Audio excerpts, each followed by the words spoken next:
Ito, real talk lang ha. Alam niyo kung anong pangit sa kabataan ngayon? Pagalitan lang ng konti, feeling niyo child abuse na. Diba?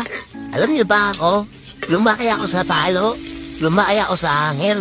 Lumaki ako sa tsinelas. Sa walis tambo sa sentron. Ba hindi niyo ayang bilangin kung ilang bandal ng hangip yung binali sa akin ng nanay ko. Pero hindi ko pinagsisiyan ang naging parte yun ng buhay ko. Alam niyo kung bakit? Kasi kami yung tipo ng mga kabataan na lumaking disiplinado. Kami rin yung tipo ng kabataan noon na mayroong respeto. Nakuha nyo? Yung ngayon wala eh. Konting kipit, sumbong sa tropa, ayoko na. Yung iba, pinapatolpo pa.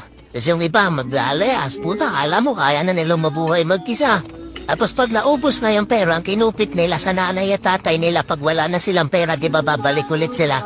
Takuha nyo, lumuhod na ba kayo sa munggo? Naranasan nyo na ba na merong nagliliyab na kandila sa ilalim ng siko nyo habang may hawak kayong libro? Siyempre hindi. Kasi pagalitan lang kayo ng kote, feeling nyo child abuse na sa inyo yun. Diba? Sa mga nanonood dito na halos kaedaran ko, alam kong naiintindihan nyo ko. Na kaya tayo noon pinalaki sa palo para lumaki tayong disiplinado. At merong respeto. Kuha nyo? Pansinin niyo yung mga batang spoiled at binibigay lahat ng gusto, di ba lumalaki yung ulo? Ako yung tipo ng batang napakakulit noon. Hindi ako mapalagay noon hanggat hindi ako nakakapaglaro mula umaga hanggang hapon.